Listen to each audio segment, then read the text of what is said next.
Ciao a tutti, sono Corinne. Oggi, come promesso, il video delle 3 ricette che ho preparato per il compleanno di Marco, che sono il polpo con la crema di patate, le linguine alle vongole risottate e la cream tart aglio Oreo. Buonissima! Seguite tutte e 3 le ricette. Ciao!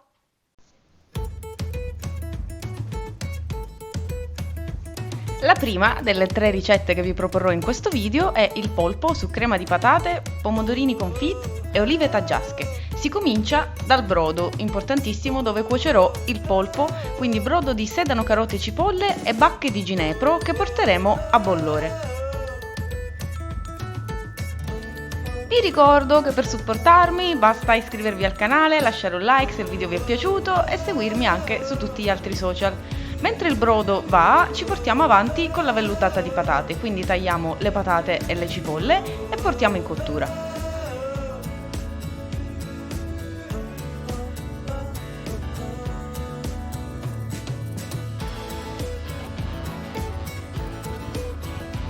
E sono arrivati gli ospiti perché quando cucino pesce loro due si presentano sempre, attentissimi.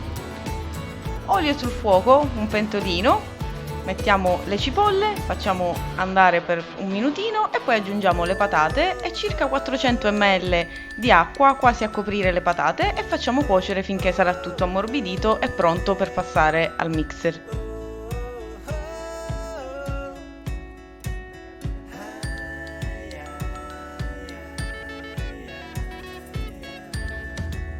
Nel frattempo cuociamo i pomodorini confit, che si preparano mettendo su una placca forno l'olio, i pomodorini, il timo o altri aromi a piacere, lo zucchero e un pochino di sale e si faranno cuocere in forno per circa un'oretta a 100 gradi. Il nostro brodo è a bollore, mettiamo il polpo, prima facciamo arricciare i tentacoli, facciamo cuocere per 10 minuti e poi spegniamo il fuoco e facciamo completamente raffreddare l'acqua. Questo metodo di cottura vi garantirà un polpo morbidissimo come il burro. La nostra vellutata è pronta e la mettiamo da parte. Quando il polpo sarà completamente raffreddato, lo affettiamo e lo ripassiamo in aglio, olio e peperoncino.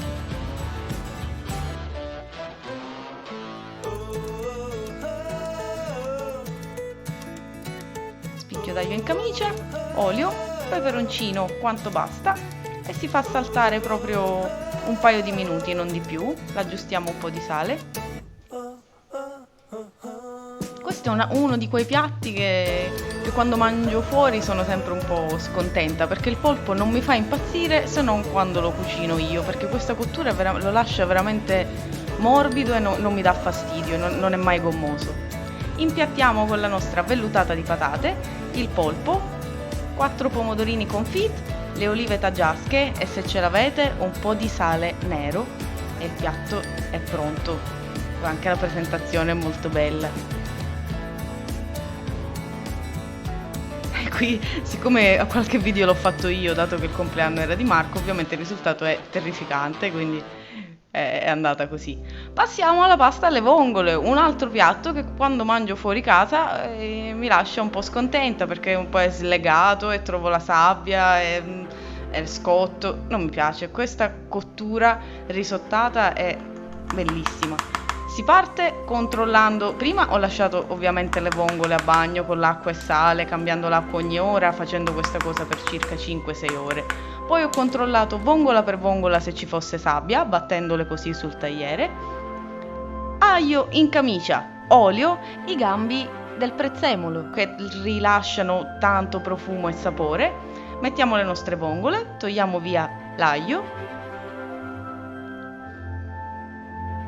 Facciamo andare un minutino e sfumiamo con pochissimo vino bianco, aspettando sempre che tutto l'alcol sia evaporato prima di chiudere con il coperchio.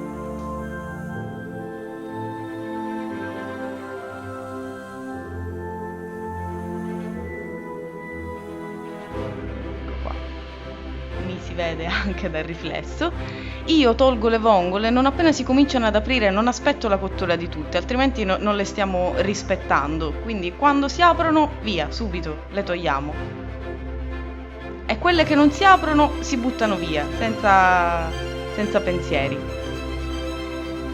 Quando saranno tutte aperte, filtriamo, se necessario anche 2 volte, l'acqua di cottura delle vongole, dove andrò a cuocere direttamente la pasta, aiutandomi con dell'acqua calda ovviamente, che in questo passaggio non vedrete solo perché io ho filmato, non lo so che è successo, ma quella parte di video è scomparsa.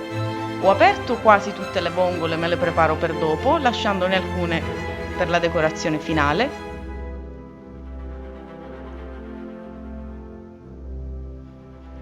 E mi preparo anche nel mixer un po' di aglio, prezzemolo e quell'acqua di cottura di cui vi ho parlato, che mi servirà poi a metà cottura della pasta.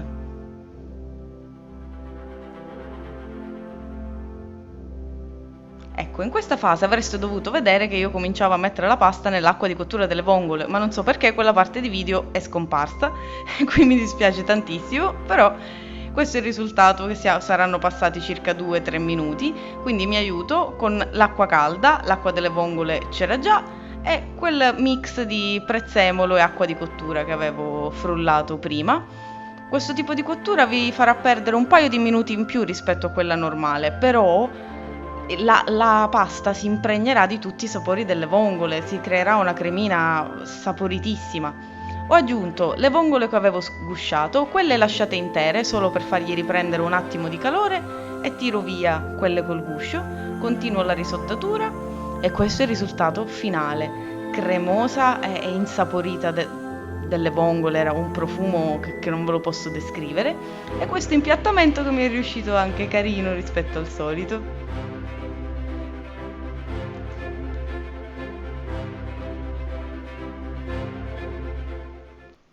E passiamo alla torta, che questa era la prima volta che la facevo proprio così, perché gli Oreo sono i biscotti preferiti di Marco e ho provato a farlo contento. È una cream tart, quindi sono queste torte moderne con due basi di frolla, e ho cominciato aprendo gli Oreo. In questo caso io ho usato quelli al gusto brownie, voi potete usare quelli classici, quelli che vi piacciono di più, togliendo la crema dall'interno e passando i biscotti al mixer, che andremo ad aggiungere poi alla nostra frolla.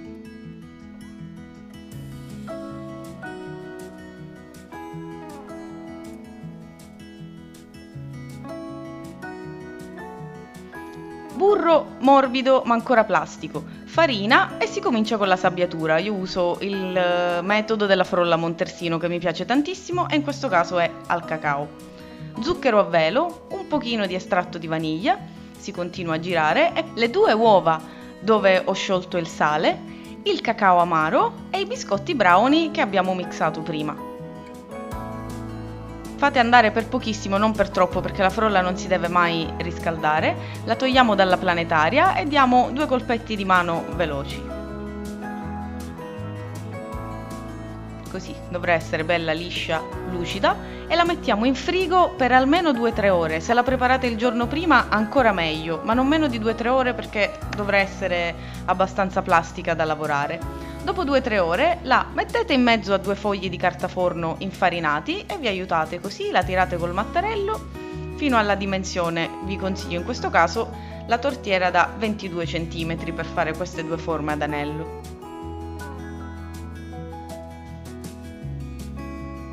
Ecco qua, ho coppato la forma, poi con una tazza più piccola ho fatto il buco centrale.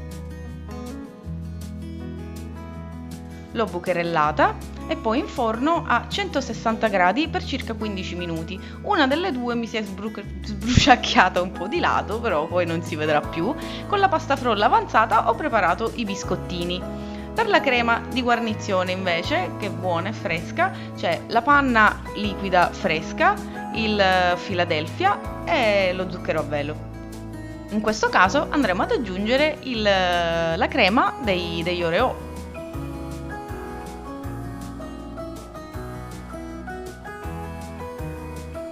Montate tutto per bene finché vedrete che ha la consistenza da poter mettere in sac à poche.